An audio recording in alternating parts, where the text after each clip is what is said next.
Hello guys, आज मैं explain करने जा रहा हूँ ऋतिक रोशन की मूवी फाइटर को। तो कहानी शुरू होती है, हमें दिखाया जाता है एक लड़का जिसका नाम फैजान है। वो टेररिस्ट ग्रुप जैश का मेंबर है। वो बताता है कि आज के दिन उसका मकसद पूरा होने वाला है क्योंकि वो जन्नत जाने वाला है। फिर कहानी 1 साल पहले जाती है जहाँ पाकिस्तानी आर्मी और आतंकवादी न्यूज़ में देखते हैं कि उनका बिछाया हुआ मुजाहिदीन इंडियन आर्मी ने पकड़ लिया। वो सोचते हैं कि अब कैसे इंडिया को वो तबाह करेंगे। तब मकसूद बोलता है कि वो एक सिपाही ला रहा है जो बहुत खतरनाक है। उसने अफगानिस्तान और आसपास उनके कई आतंकी हमले सक्सेसफुल कराए हैं। उसका नाम अजहर अख्तर है। अजहर आता है और मकसूद उसे वहाँ सबसे मिलाता है, आईएसआई के जनरल और आज़ाद कश्मीर के जैश के लीडर से। वो सब पूछते हैं कि अब इंडिया पर हमला कैसे करेंगे। तो अजहर बोलता है कि इस बार वो इंडिया की सबसे महफूज जगह इंडियन मिलिट्री के दिल श्रीनगर एयरफोर्स स्टेशन पर हमला करेंगे। अगले सीन में बैश और ताज श्रीनगर एयरफोर्स स्टेशन में आते हैं। वो दोनों एक साथ फाइटर जेट उड़ाते हैं। फिर वहाँ मिनी आती है जो एयरफोर्स हेलीकॉप्टर पायलट है और उसे लोगों की जान बचाने के लिए वायुसेना मेडल मिला था। फिर वहाँ पैटी आता है और बेस पे लैंड करते हुए अपनी स्किल दिखाता है और सब उसे देख के इम्प्रेस हो जाते हैं। फिर पैटी और ताज गले मिलते हैं और बताते हैं कि वो दोनों अकेडमी के दिनों से दोस्त हैं। फिर सब अपना इंट्रोडक्शन देते हैं और ब्रीफिंग के लिए पहुंचते हैं जहाँ उनका कमांडिंग ऑफिसर रॉकी है और उनकी यूनिट का नाम एयर ड्रैगन है। रॉकी उन्हें बताता है कि वो सब इंडियन एयरफोर्स के बेस्ट पायलट्स हैं, इसलिए उन सबको मिला के एक क्विक रिस्पॉन्स टीम बनाई है। फिर रॉकी उनका आईक्यू टेस्ट लेता है और सब सवालों का सही जवाब देते हैं। रॉकी उन्हें बोलता है कि एक दूसरे के साथ वक्त बिताओ, एक दूसरे को जानो और बॉन्ड बढ़ाओ क्योंकि जंग में यही रिश्ते काम आएंगे। फिर सब खाना खाने निकल जाते हैं जहाँ कुछ लड़के आज़ाद कश्मीर के भड़काऊ भाषण देखते हैं। उन्हें बहुत गुस्सा आता है और तभी बैश वहाँ आता है। एक लड़का उसे चाकू मारने जाता ही है लेकिन तभी अख्तर उसे रोक लेता है और उसे बोलता है कि उनका टारगेट एक फौजी नहीं बल्कि पूरी इंडियन आर्मी है। फिर सारे रेस्टोरेंट पहुँचते हैं और पैटी और सांची एक दूसरे को देख के बहुत खुश होते हैं क्योंकि दोनों बहुत पुराने दोस्त हैं। सांची ताज की बीवी है और सांची, ताज और पैटी बहुत पुराने दोस्त हैं। फिर वो सब खाना खाने बैठते हैं और खूब एंजॉय करते हैं। फिर ताज सबको बताता है कि अकेडमी के दिनों में अगर पैटी को कोई भी काम करवाना होता था तो वो अपनी प्लीज वाली स्मेल देता था और सामने वाला वो काम कर देता था। सब कहते हैं कि उन्हें एक डेमो चाहिए। तो फिर पैटी 2 लड़कियों के पास जाता है बिरयानी लेने के लिए और अपनी प्लीज वाली स्माइल यूज़ करता है और वो दोनों उस पर फिदा हो जाती हैं और बिरयानी उसे दे देती हैं। सब ये देख के शॉक हो जाते हैं। फिर डिनर के बाद पैटी सबके लिए डेजर्ट लेने जाता है। तब मिनी सांची से पूछती है कि पैटी किसी जनरल या एयर मार्शल का बेटा है। सांची उसे बताती है कि उसके पापा जम्मू के PWD में अपर डिवीजन क्लर्क थे। मिनी बोलती है कि किसी भी पायलट में इतना एटीट्यूड कभी नहीं देखा। सांची बोलती है कि वो अपने आप को पायलट नहीं फाइटर मानता है। फिर अगले दिन से उन सबकी ट्रेनिंग शुरू हो जाती है और उन सबकी दोस्ती भी और गहरी होती है। फिर अजहर और मजीद बात कर रहे होते हैं कि उड़ी और पठानकोट के बाद इंडियन बेस में घुसना मुश्किल है। अब वो RDX को पानी के रास्ते भेजेंगे जिससे उन्हें कोई दिक्कत नहीं होगी। फिर मजीद पानी के रास्ते RDX लेके जाता है और अजहर उसका दूसरी तरफ इंतजार कर रहा होता है। लेकिन तभी फौज वहाँ आती है और उसे बॉम्ब के साथ रंगे हाथों पकड़ लेती है क्योंकि उन्हें खबर मिली होती है इसके बारे में। अजहर ये सब होता हुआ देख रहा होता है लेकिन उसे कोई फर्क नहीं पड़ता। यहाँ बेस में रॉकी उन्हें आज की ट्रेनिंग के बारे में बताता है कि मिनी और सुखी चॉपर से कमांडो को पिक करेंगे और उन्हें सही सलामत वहाँ से ले जाएंगे।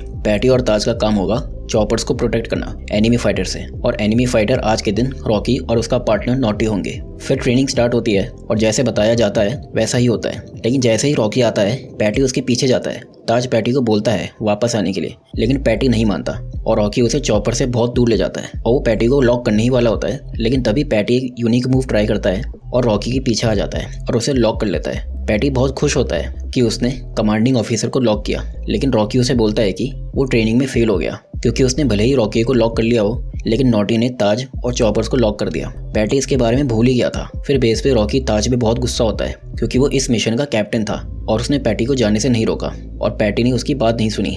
पैटी उसे बोलता है कि इसमें सारी गलती उसकी खुद की है और वो इसकी जिम्मेदारी लेता है। फिर रॉकी उस पर बहुत गुस्सा करता है। रात में सब मजे कर रहे होते हैं लेकिन पैटी ट्रेनिंग में जो हुआ उसके बारे में सोच रहा होता है और अपने आप से काफी निराश होता है। मिनी उसके पास आती है और उसका मन हल्का करती है। पैटी मिनी से उसकी फैमिली के बारे में पूछता है तो मिनी बताती है कि उसके पापा नहीं चाहते थे कि वो आर्मी में जाए क्योंकि वो मानते हैं कि आर्मी लड़कियों के लिए नहीं है और जिस दिन उसने एयरफोर्स के ऑफर लेटर पे साइन किया उस दिन उन्होंने उसे शहीद मान लिया। तब से वो उससे बात नहीं करते। फिर सब डांस करने जाते हैं और पैटी के दिल में मिनी के लिए रिस्पेक्ट बढ़ जाती है। फिर मिनी सांची से पैटी के बारे में पूछती है तो वो बताती है कि पैटी की एक फियोन्से थी नैना जयसिंह, एयरफोर्स हेलीकॉप्टर पायलट, 2 साल पहले मिशन पे शहीद हुई थी। इस चीज़ की वजह से पैटी ऐसा बन गया। अगले दिन मीटिंग में बुरके में एक औरत आती है जिसका नाम जरीना बेगम होता है। रॉकी बताता है कि जरीना रॉ का एजेंट है। वो उन्हें खबर देता है कुछ दिन पहले आज़ाद कश्मीर के लीडर मजीद खान RDS के साथ पकड़ा गया, जिसकी वजह से कई जगह पत्थरबाजी हुई और पाकिस्तान में अजहर अख्तर भी दिखा गया है जो बहुत बड़ा आतंकवादी है और उसका पाकिस्तान में होना मतलब ISIS कुछ बहुत बड़ा प्लान कर रहा है। वो आगे बताता है कि उन्होंने POK में 4 नए F-16 पार्क किए हैं और उनका डेडली पायलट रेड नोज भी वहाँ है। रॉकी आज की ट्रेनिंग कैंसिल करता है, जिसपे जरीना बोलता है कि पत्थरबाजों को संभालने के लिए CRPF को डिप्लॉय कर दिया है तो वो अपनी ट्रेनिंग कंटिन्यू रख सकते हैं। फिर मीटिंग डिसमिस होती है और पैटी रॉकी को अपने घर लंच पे बुलाता है, मगर रॉकी साफ मना कर देता है। फिर सारे मिनी के साथ हेलीकॉप्टर में बैठ के ट्रेनिंग के लिए जाते हैं और CRPF के कॉन्वॉय को देखते हैं और दोनों एक दूसरे पर फ्लैग वेव करते हैं, जिससे सब बहुत खुश होते हैं। फिर सब पैटी के घर जाते हैं लंच के लिए और सब खूब इंजॉय करते हैं। फिर उन्हें खबर मिलती है कि आज की ट्रेनिंग कैंसिल हो गई है। सब काफ़ी खुश होते हैं और पार्टी करते हैं। फिर कहानी प्रेजेंट में आती है, जहाँ फैज़ान अपने आप को रिकॉर्ड कर रहा होता है और वो 14 फरवरी 2019 के दिन इस काम को अंजाम देता है और CRPF के कॉन्वॉय पे कार से ब्लास्ट कर देता है और खुद भी मारा जाता है। फिर सब बेस पर आते हैं और शहीद जवानों को देखते हैं। उन सब का खून खौल उठता है। जरीना बताता है कि इसका मास्टरमाइंड अजहर है और बोलता है अजहर को पता था कि इंडियन बेस पे घुसना बहुत मुश्किल है, इसलिए उसने मजीद को अरेस्ट करवाया ताकि पत्थरबाजी हो और उन्हें रोकने CRPF आए। वो उन्हें अपना शिकार बनाना चाहता था। रॉकी सबको बोलता है कि LOC में एयर पेट्रोलिंग करने के लिए और पैटी को बोलता है डेबू सर के साथ दिल्ली जाने के लिए। दिल्ली में सब बोलते हैं कि हमें भी उन्हें जवाब देना होगा, मगर कैसे दें, जिस पर पैटी उन्हें बोलता है उन्हें बालाकोट के पास जब्बा टॉप पे एयर स्ट्राइक करनी चाहिए क्योंकि वहाँ पे उनके 300 से ज़्यादा मुजाहिदीन हैं और अजहर भी वहाँ होगा, पुलवामा का मास्टरमाइंड। अगले दिन प्राइम मिनिस्टर सिचुएशन को देखते हैं और बोलते हैं कि उन्हें इसका मुंह तोड़ जवाब पाकिस्तान को देना होगा, लेकिन इसमें किसी सिविलियन की जान नहीं जानी चाहिए। फिर पैटी प्लान बना के प्राइम मिनिस्टर को बताता है कि रात के 12 बजे वो इस मिशन को स्टार्ट करेंगे और एयरफोर्स मार्शल इस मिशन को मॉनिटर करेंगे और उस रात श्रीनगर और LOC के आसपास सारे एयर स्टेशन इनएक्टिव रहेंगे। वो ये मिशन ग्वालियर एयरबेस से करेंगे। एयर ड्रैगन टीम के कैप्टन उन्हें ऑपरेट करेंगे। रात के 2 बजे ग्वालियर एयरबेस से 12 एयरक्राफ्ट टेक ऑफ करेंगे और ठीक आधे घंटे बाद 2 सुखोई पायलट्स भी बरेली से टेक ऑफ करेंगे। प्राइम मिनिस्टर इस प्लान को ग्रीन सिग्नल देते हैं और होता भी ऐसा ही है। फिर वो बालाकोट में पहुंचते हैं, दुश्मन के बेस पे मिसाइल लॉन्च करते हैं और पूरा बेस तबाह कर देते हैं और मिशन सक्सेसफुल हो जाता है। सब बहुत खुश होते हैं। अगले दिन ISI जनरल के पास अजहर जख्मी हालत में आता है और बोलता है कि उन्होंने सुसाइड अटैक किया तो इंडिया ने एयर स्ट्राइक, हमारे 300 से भी ज़्यादा आतंकी मारे गए, अब जंग होगी। इधर पैटी और मिनी एक साथ वक्त बिताते हैं, लेकिन तभी इमरजेंसी साउंड बजती है जिससे सब बेस पर जाते हैं। उन्हें खबर मिलती है कि पाकिस्तान की 14 फाइटर जेट LOC से उनकी तरफ आ रहे हैं। क्विक रिस्पॉन्स टीम जल्दी से तैयार हो जाती है और उन्हें मारने हवा में चली जाती है। पाकिस्तान राजौरी एम्यूनेशन पे हमला कर देता है। फिर 2 और पाकिस्तानी जेट आते हैं और वो बटालिक की तरफ जाते हैं। रॉकी पैटी और ताज को उन 2 के पास भेज देता है और बाकी उन 14 जेट्स के पीछे जाते हैं, लेकिन वो LOC पार कर देते हैं और इधर 2 पाकिस्तानी जेट बटालिक को भी तबाह कर देते हैं और ताज और पैटी उनके पीछे होते हैं। पाकिस्तानी उन दोनों का रेडियो जैम कर देते हैं, जिससे पैटी और ताज को पता नहीं चलता कि वो LOC पार करके पाकिस्तान में घुस गए। तभी ताज के पीछे सारे पाकिस्तानी जेट पड़ जाते हैं। पैटी जल्दी से वहाँ आता है, मगर वो लेट हो जाता है। ताज के जेट में आग लग जाती है और वो डिस्ट्रॉय हो जाता है। पैटी वापस आता है और रॉकी उस पर बहुत गुस्सा होता है और उस पर कोर्ट इंक्वायरी बिठाता है। पैटी बहुत घबरा जाता है और बहुत उदास होता है। अगले दिन पैटी कोर्ट इंक्वायरी के लिए जाता है और सांची को देखता है। वो उसे देख के मुंह फेर लेती है। ये देख के पैटी और टूट जाता है। उधर कोर्ट में सारे एविडेंस को देखकर कोर्ट पैटी को इनोसेंट पाता है, लेकिन उसे अब इस यूनिट में नहीं रखा जाएगा। उसे एयरफोर्स एकेडमी हैदराबाद में ऐसा फ्लाइंग इंस्ट्रक्टर पोस्ट कर देते हैं। मिनी रॉकी को बोलती है कि वो सब उसके इस फैसले से बिल्कुल खुश नहीं है। तो रॉकी बोलता है कि ऐसा पहली बार नहीं हुआ है, इससे पहले भी उन्होंने अपने बेस्ट पायलट खोए हैं, वो भी पैटी की वजह से, जैसे नेहा जयसिंह। पैटी को पता था आगे खतरा ज्यादा है, लेकिन उसने नेहा को फिर भी जाने दिया, जिससे दुश्मन की गोली उसके चॉपर में लगी और वो शहीद हो गई। देश ने अपना एक बेस्ट पायलट तो खोया और एक भाई ने अपनी बहन भी। तब पता चलता है कि नेहा जो पैटी की फियांसे थी वो रॉकी की बहन भी थी, इसलिए रॉकी पैटी से इतनी नफरत करता है। फिर पैटी हैदराबाद चले जाता है और वहाँ एक ट्रेनी पायलट प्लेन को कंट्रोल नहीं कर पाती, तो पैटी उसे इंस्ट्रक्शंस देता है और वो सही सलामत लैंड करती है और पैटी उन सबको ट्रेनिंग देता है, लेकिन वो हमेशा डिस्टर्ब रहता था। उधर पाकिस्तान ने बैश और ताज को बंदी बनाया होता है। फिर पैटी एक पार्टी में अपने सीनियर से बोलता है कि वो रिजाइन दे रहा है। वो पैटी को कुछ दिन की छुट्टी लेने के लिए बोलता है। पैटी एयरपोर्ट जाता है जम्मू के लिए, तो वहाँ उसकी फ्लाइट कैंसिल हो गई होती है। वो अपनी प्लीज वाली स्माइल यूज़ करता है, तो वो उसे ऑपरेशनल मैनेजर से बात करने को बोलती है।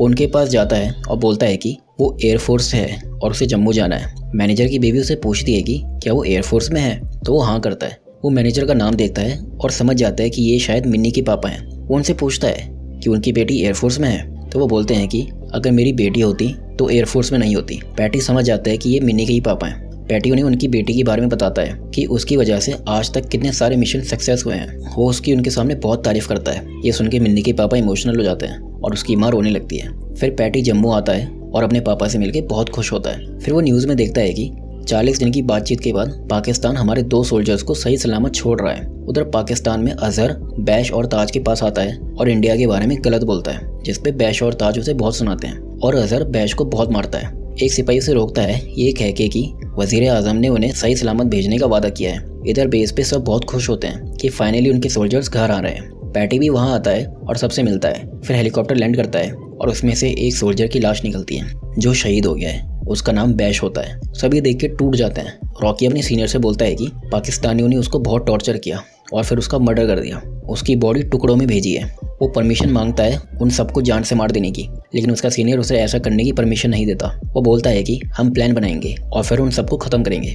उधर बैश का पूरे सम्मान के साथ अंतिम संस्कार करते हैं और उसको 21 तोपों की सलामी देते हैं। और पैटी सांची से माफ़ी मांगता है और बोलता है कि वो ताज को सही सलामत वापस लाएगा, बस मुझे तेरा भरोसा चाहिए। फिर सांची पैटी से गले लग जाती है और दोनों बहुत इमोशनल हो जाते हैं।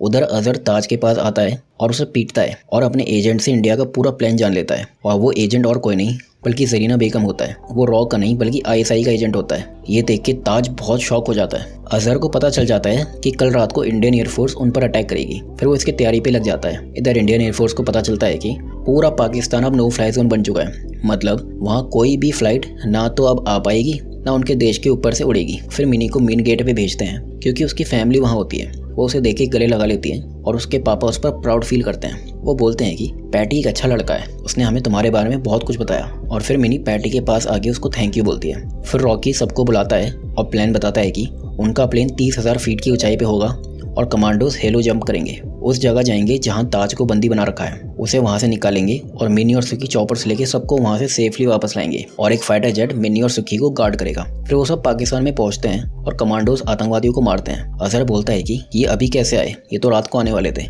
तब पता चलता है जरीना बेगम डबल एजेंट है, उसने अजहर को गलत इन्फॉर्मेशन दी। फिर अजहर सब पर गोली चलाता है और कमांडोज अंदर बॉम्ब फेंक देते हैं और पूरी बिल्डिंग ब्लास्ट हो जाती है। मिनी चॉपर लेके आती है और कमांडोज और ताज उसमें बैठते हैं। फिर सुखी अपना चॉपर लाता है और जैसे ही कमांडोज उसमें बैठते हैं तभी एक मिसाइल आती है और सुखी का चॉपर ब्लास्ट हो जाता है। अजहर अंदर से गन निकालता है और सबको मारता है। रॉकी मिनी को बोलता है कि सुखी के पास वापस जाने के लिए। वो वहां जाती है लेकिन काफी आतंकी वहां जाते हैं और उसके चॉपर पे शूट करने लगते हैं, तो वो वहां से चली जाती है। और फिर रेड नोज भी वहां आता है जो इंडियन फाइटर जेट पे गोली चलाता है। पैटी ये देख के जल्दी से जेट पे बैठता है लेकिन उसे टेक ऑफ की परमिशन नहीं मिलती। पैटी बोलता है कि ये उसकी टीम है और उन्हें उसकी ज़रूरत है। फिर रॉकी बोलता है अपने सीनियर को कि पैटी को परमिशन दे दो क्योंकि मैं खुद उसके साथ जाऊंगा। फिर दोनों फाइटर प्लेन में बैठकर पाकिस्तान जाते हैं और उनके सारे जेट्स को तबाह करते हैं। फिर वो किसी तरह रेड नोज को भी उड़ा देते हैं। फिर सुखी गन लेने जाता है पर अजहर उसको रोकता है और उसे बहुत पीटता है। तभी पैटी वहाँ आके सुखी को बचाता है और अजहर को बहुत मारता है और उसे बोलता है कि